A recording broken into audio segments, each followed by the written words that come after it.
میں انہی حضرات سے یہ امید کرتا ہوں اور اس سسکتی ہوئی پریشان حال امت کی طرف سے دستبستہ گزارش کرتا ہوں، آپ ایک سنجیدہ گفتگو کا آغاز کریں، آپ اس کے اہل ہیں، آپ کہیں کہ ہم آپ سے کچھ بات کرنا چاہتے ہیں۔ یہ کیا ہو رہا ہے آپ کے ملک میں بیٹھ کر؟ آپ وقتی طور پر ہم اس سے تسلی میں نہیں آ سکتے کہ صاحب ہمارا یہ سرکاری مسلک نہیں ہے، یہ باتیں پوری طرح شواہد ان کا ساتھ نہیں دیتی۔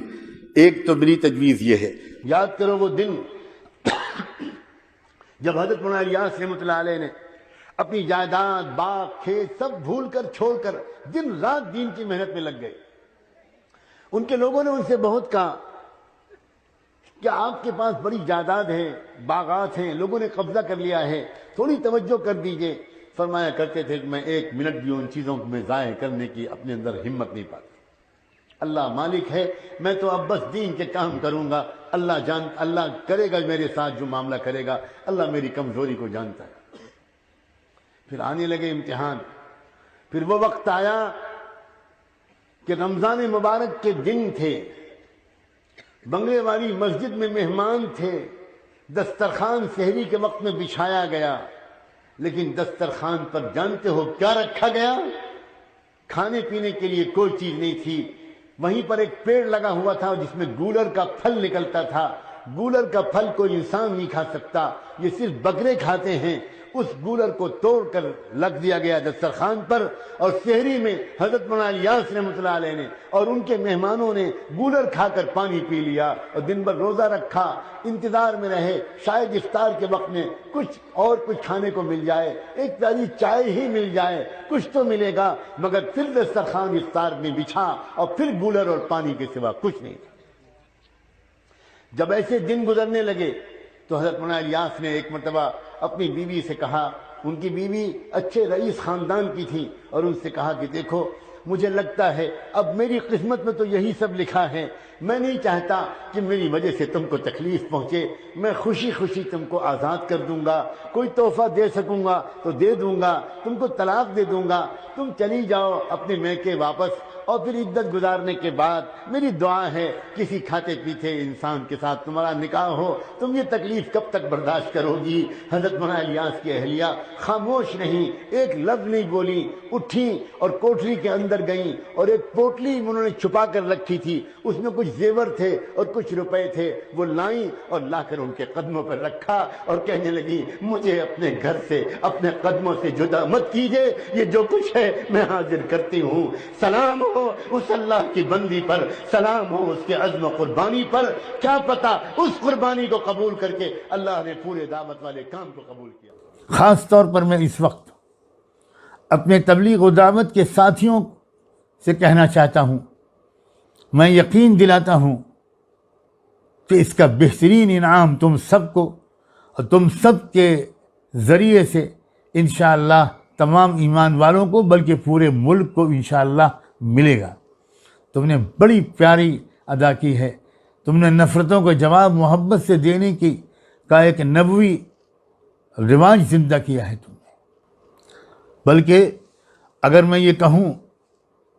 کہ اس دنیا کے ظاہری نظام کے پیچھے جو اصل میں اسپریچول نظام چل رہا ہے، روحانی اور غیبی نظام چل رہا ہے، اس کا تذکرہ تو جتنا تمہارے کانوں نے سنا اور جتنی تمہاری زبانوں نے بولا، شاید مسلمانوں کے کسی اور طبقے نے بھی اس کا تذکرہ نہ اتنا سنا نہ اتنا بولا۔ تم ہو جو دنیا کو یہ سبق یاد دلا رہے تھے، اور تم کو بار بار یہ سبق یاد دلایا جا رہا تھا کہ اس دنیا کو چلانے والی اصل طاقت اس رب کی ہے جو نظر نہیں آتا۔ ایک غیبی نظام اور اس پر یقین کی بات جتنی زور و شور سے تم کرتے ہو، کرتے تھے اور کرتے ہو، اور خدا کرے کہ کرتے رہو، اتنا تو اور کسی حلقے سے شاید یہ سبق تو نہیں یاد دلایا گیا۔ اب وقت آیا ہے، اب انشاءاللہ بہت وسیع تر دائرے میں اللہ تعالیٰ تم سے کام لیں گے۔ عجیب و غریب بات ہے، میں بہت سوچ رہا ہوں اس بات کو کہ وہ تبلیغی دعوت کا نظام جس نے کبھی میڈیا کو استعمال نہیں کیا، پریس کے پبلسٹی کے کسی ذریعے کو استعمال نہیں کیا، یہ شکایت وہ سنتے رہے کہ بھئی آپ لوگ تو ماڈرن ذرائع کو استعمال ہی نہیں کرتے، اس پر تبصرے ہوتے رہے، خدا نے 10-15 دن کے اندر آپ کی وہ پبلسٹی کرا دی جو 50 سال میں نہیں کر سکتے تھے آپ خود۔ کیا اللہ کا نظام ہے! ایسے لگتا ہے جیسے اصحاب کہف سے باہر آ گئے۔ آپ نے تو بالکل اپنے کام کو خاموشی کے ساتھ آپ ڈور ٹو ڈور جاتے تھے، بات کرتے تھے۔ کیا بات کرتے تھے آپ؟ کرنے والی ذات اللہ کی ہے، آؤ اپنے ایمان کو مضبوط کر لیں، آؤ اپنی نمازوں کو ٹھیک کر لیں، آؤ اپنے اخلاق کو ٹھیک کر لیں۔ اچانک دنیا میں سب سے زیادہ چرچا آپ کا ہونے لگا، دنیا کے مختلف ملکوں کی حکومتوں کو اس پر تبصرے کرنے پڑے کہ جن ملکوں میں تبلیغی جماعت کو نشانہ بنایا جا رہا ہے یہ غلط ہے، غلط کہ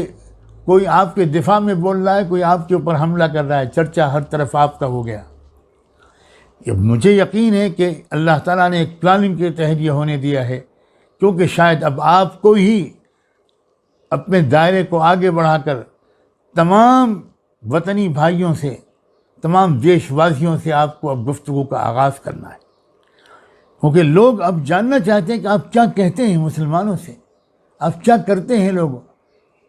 آپ لوگ کیا کرتے ہیں۔ یہ وقت آیا ہے، پورا قوم آپ کی طرف متوجہ ہو گئی، یہ اللہ کا نظام ہے۔ مجھے یقین ہے کہ اللہ تعالیٰ کا غیبی نظام سے ہوا ہے۔ آپ میں سے انشاءاللہ کسی کو کوئی نقصان نہیں پہنچ سکتا، نہ بڑوں کو نہ چھوٹوں کو، نہ ذمہ داروں کو نہ عوام کو، نہ وہ جن کے نام لیے جا رہے ہیں نہ وہ جن کے نام نہیں لیے جا رہے ہیں۔ شرط یہ ہے کہ آپ پورے اخلاص کے ساتھ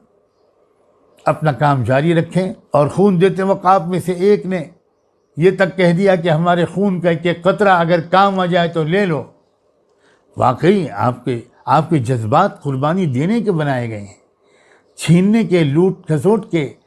اور سطح پہ اور پاور پہ قبضہ کرنے کے جذبات آپ کے نہیں بنائے گئے۔ آپ کے دل میں یہ جذبہ بھر دیا گیا کہ آپ کو تو اللہ کی رضا چاہیے اور کچھ نہیں چاہیے۔ ایسے ماحول میں پوری ایمانداری کے ساتھ خدمت کا کام کرنا، یہی اس وقت کے مسئلے کا سب سے بڑا حل ہے، اور اس خدمت کے لیے ذہنی طور پر میرا خیال یہ ہے کہ آپ سے زیادہ شاید کوئی تیار نہ ہو، بشرطے کہ آپ ذرا اب آپ دکھائیں، اللہ نے موقع دیا ہے آپ دکھائیں کہ آپ کو کیا سکھایا گیا ہے، اور دکھانے کے لیے بالکل نہیں، بلکہ اپنے رب کو راضی کرنے اور مغفرت کی نیت سے۔ مجھے دل کی گہرائیوں سے آپ کو مبارکباد دینے کا دل چاہتا ہے، اور یہ دعا کر رہا ہوں الحمدللہ کہ خوب اخلاص کے ساتھ یہ ذوق عام ہو جائے۔ ایک پریگننٹ لیڈی ایک ہاسپٹل میں ایڈمٹ تھی، اور اس کو خون کی سخت ضرورت تھی۔ اس کا شوہر پریشان ہو کر بیچارہ لاک ڈاؤن اور کرفیو کے باوجود باہر نکلا۔ کیا کرتا بیچارہ، یہ سوچ کر پتہ نہیں وہ کس طرح دعا مانگتا ہوا نکلا ہوگا کہ مالک میری بیوی، میرے ہونے والے بچے کے لیے خون کا انتظام کروا دی۔ جب وہ باہر نکلا تو ظاہر ہے کہ پولیس والوں نے اس کو روکا، تو اس نے بتا دیا کہ سر یہ ہے میری پرچی، میری بیوی اس حالت میں ہے، اس کو اس گروپ کے بلڈ کی ضرورت ہے، میں اس کو ڈھونڈنے نکلا ہوں، میں کیا کروں۔ اب دیکھیے خدا کا نظام،